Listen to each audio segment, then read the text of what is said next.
Hello guys, welcome to my YouTube channel Pinakin Waves and welcome to my new blog।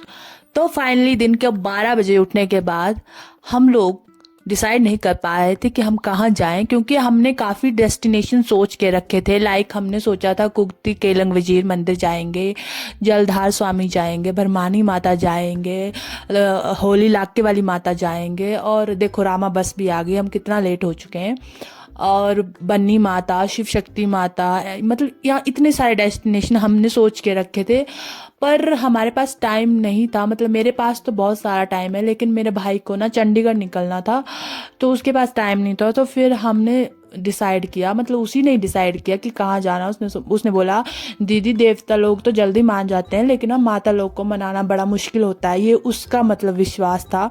तो उस base पे फिर हमने decide किया कि हम ना बन्नी माता जाएंगे और उसके बाद वापसी में जाएंगे शिव शक्ति माता मंदिर। तो लेट्स सी आज कितना कंप्लीट हो पाता है। हो सकता है आज हम बन्नी माता ही जा पाए, तो जैसी माता की भी आज्ञा होगी। तो अभी राइट हैंड साइड जो था ना, ये मंदिर था, शिव पार्वती मंदिर। और ये जो आ रहा है ना सामने, ये ब्रिज है, खड़ामुख ब्रिज बोलते हैं। और जो ब्रिज के नीचे पानी रुका हुआ है ना, जैसे कि मैंने आपको पहले भी क्वारसी वाले ब्लॉग में बताया था कि यहाँ पे काफ़ी हाइड्रो प्रोजेक्ट है, तो वही का पानी ना यहाँ पे रोक के रखा हुआ है और ये आगे तक जाता है।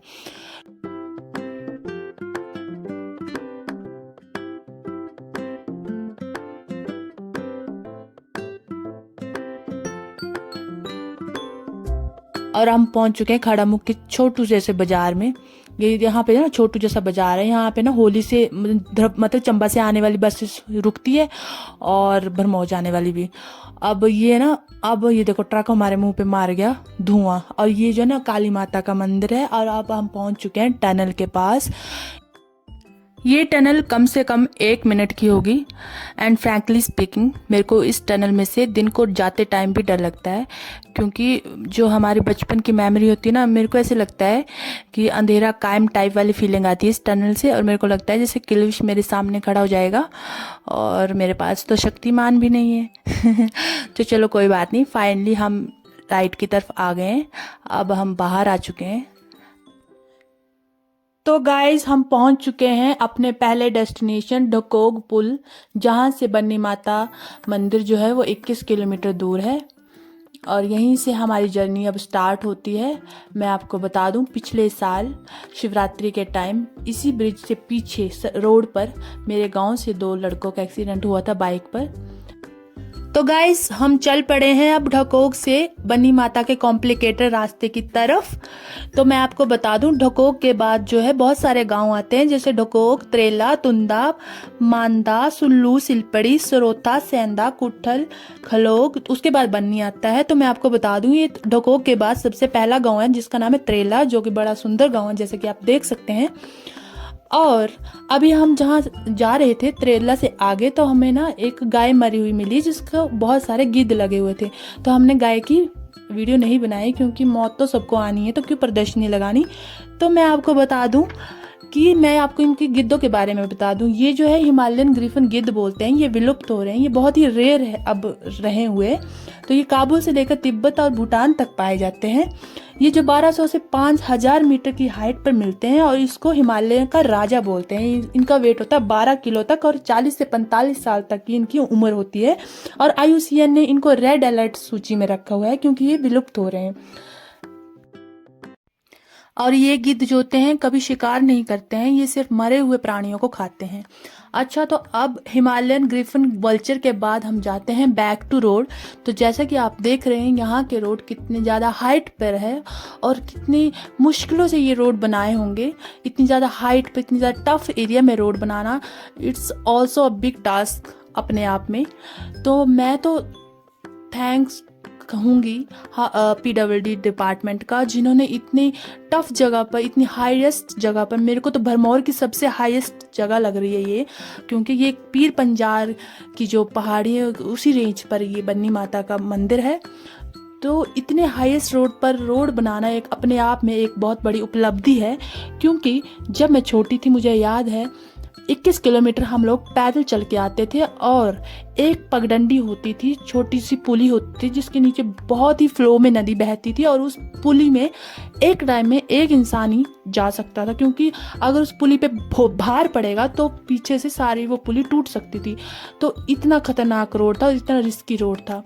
तो ऐसा होता है, ऐसी जगह पर जो भगवान ऐसी जगह पर आके खुद जब बसे होते हैं तो वो जानबूझकर बसे होते हैं, क्योंकि देखो ना, भगवान जो होते हैं ना वो भी देवी देवता बनने से पहले इंसान होते हैं, लेकिन वो इतनी ज़्यादा मेडिटेशन करते हैं, इतनी ज़्यादा साधना करते हैं कि वो भगवान बन जाते हैं। ठीक है, तो उनको ना एक जगह चाहिए होती, शांत जगह चाहिए होती, ताकि उनकी साधना, उनके मेडिटेशन में कोई डिस्ट्रैक्शन ना हो। अब वहाँ पे लोग जाते रहेंगे, वहाँ पे उनको डिस्ट्रैक्शन होता रहेगा तो ऑब्वियसली उनका वो मेडिटेशन, उनका जो लक्ष्य है वो पूरा नहीं हो पाएगा। ठीक है, तो ऐसी जगह पर बेसिकली मेरे कहने का मतलब ये है कि ऐसी जगह पर रोड बनना ये खुद एक भगवान की अगर मर्जी होगी ना तभी बनेगा, ये भगवान की स्वेच्छा पर निर्भर करता है। और यहाँ पे माता जी का इतना ज़्यादा चमत्कार है कि इतने रिस्की रोड पर बहुत ही रेयर, जिसको बोलते हैं नाम मात्र दुर्घटनाएं हुई हैं। हाँ, कोई अगर नियमों का उल्लंघन करता है, शराब पीकर चलता है या किसी के कर्मों में कुछ खराबी होती है, उसी को कुछ नुकसान हो पाता है। अदरवाइज यहाँ से सुरक्षित लाना और यहाँ से ले जाना माता की जिम्मेवारी खुद होती है। तो अब हम पहुंच चुके हैं तरेला के बाद तुंदा गांव। तो इस गांव को आप देख सकते हैं कितना ज़्यादा सुंदर है ये गांव।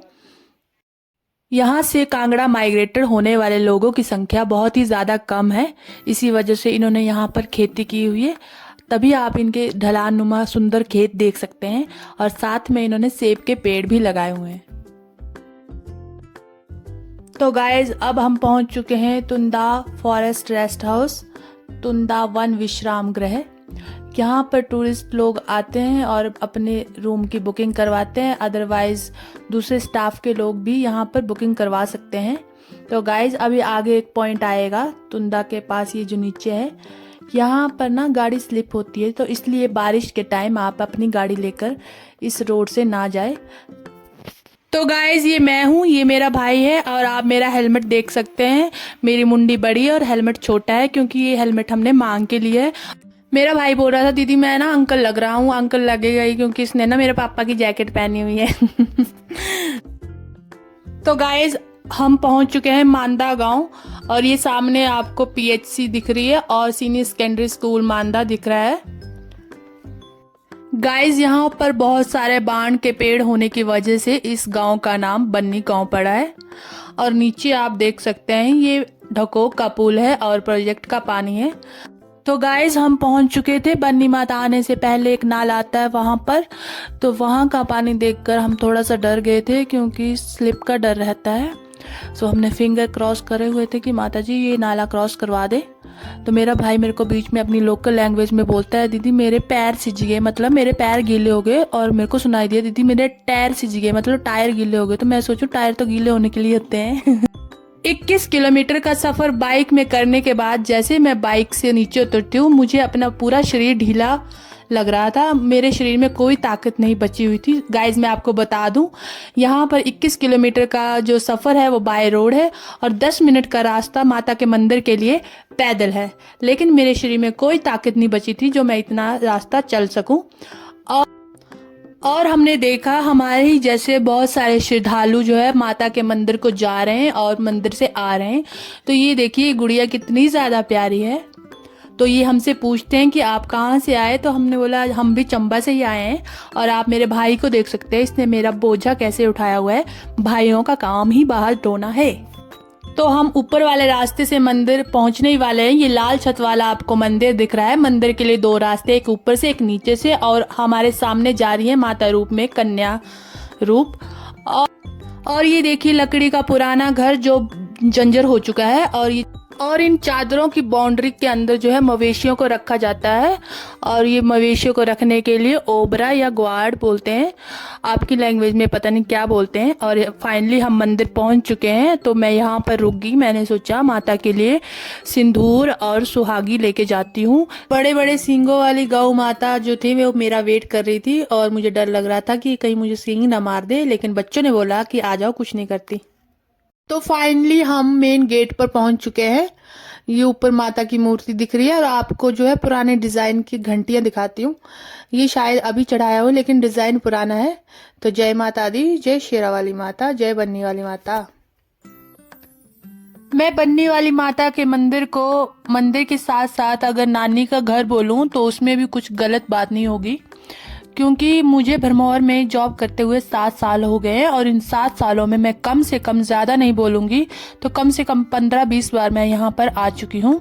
तो इतनी बार तो कोई नानी अपने बच्चों को बुलाती है। तो हो सकता है मेरा माता के साथ कोई पुराना रिश्ता हो या माता का मेरे साथ हो, है ना माता? तो अभी हम मंदिर के अंदर पहुंच चुके हैं। जैसे कि आप देख सकते हैं ये मंदिर के ऊपर जो है छत, लकड़ी की छत, ये अभी लगाई है, नहीं लगाई है। तो आप देख सकते हैं यहाँ पर बहुत सारी मूर्तियां हैं जो कि भक्तों ने अपनी अपनी मन्नत पूरी होने के बाद माता को भेंट स्वरूप चढ़ाई है। खासकर निसंतान दंपतियां जिनके बच्चे नहीं हो पाते हैं, उनकी मन्नत पूरी होने पर जब उनको संतान प्राप्ति होती है तो वो माता को मूर्ति भेंट स्वरूप चढ़ाते हैं और साथ ही साथ न्वाला देते हैं। लेकिन इन सभी मूर्तियों के बावजूद एक मूर्ति यहाँ पे छोटे जैसे काले जैसे रंग की ये जो दिख रही है, ये पंडित के अनुसार ये स्वयं से उत्पन्न हुई है। बाकी मूर्तियां जो है भक्तों ने अपनी श्रद्धा अनुसार माता को भेंट अर्पित करी है। तो ये था पुजारी जी के घर से माता जी के मंदिर का सुंदर दृश्य। तो मैं आपको बता दूं कि चंबा घाटी में पीर पंजार रेंज के आधार पर 8500 फीट की हाइट पर ये माता का मंदिर है। इसे शक्ति देवी माता का मंदिर और महाकाली रूप भी बोला जाता है। तुंदा गांव के पास मणिमहेश चोटी के ठीक सामने ये गांव पड़ता है और ये मंदिर पड़ता है।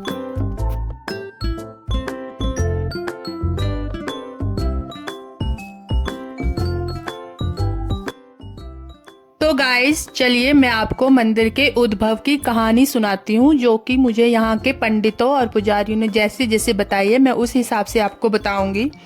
तो बात महाभारत टाइम की बात है, जब पांडव महाभारत का युद्ध जीत गए थे और काफ़ी टाइम तक शासन करने के बाद उन्होंने सोचा कि हिमालय जाएंगे और हिमालय के थ्रू ही स्वर्ग का रास्ता ढूंढेंगे। जैसा कि आपने पुरानी किंवदंतियों में भी सुना है कि उन्होंने बैजनाथ मंदिर के थ्रू भी डायरेक्ट स्वर्ग के लिए रास्ता ढूंढा था, लेकिन हर कोई स्वर्ग जा रहा था, इसलिए उन्होंने वहां से स्वर्ग का रास्ता बंद करना पड़ा। ठीक वैसे ही वो यहाँ पर भी पीर पंजार रेंज पर काली छो के पास हिमालय से स्वर्ग का रास्ता ढूंढते ढूंढते जा रहे थे। तो बसंत का टाइम था, तो फिर वो बीच में उन्होंने सोचा कि खेती भी कर लेते हैं। तो वो घूमते घामते जो थे वो काली छो पहुंच गए। तो गाइस आप ये ढोल नगाड़े देख रहे हैं, ये ढोल नगाड़े जब चेले में माता का स्वरूप आता है तब बजाया जाता है। और यहाँ पे बहुत सारी सुहागियाँ भी हैं और चुन्नियाँ भी हैं। तो आप जब भी माता के मंदिर में आए तो एक आध चुन्नी अपने साथ अपने घर ले जाए, इससे आपको माता के आंचल की महक और माता का एहसास आपके साथ हमेशा रहेगा। मैं भी ऐसे ही करती हूँ हर साल। और ये घंटियों की लाइन देख रही है, ये सब घंटियाँ चढ़ाई हुई है माता को।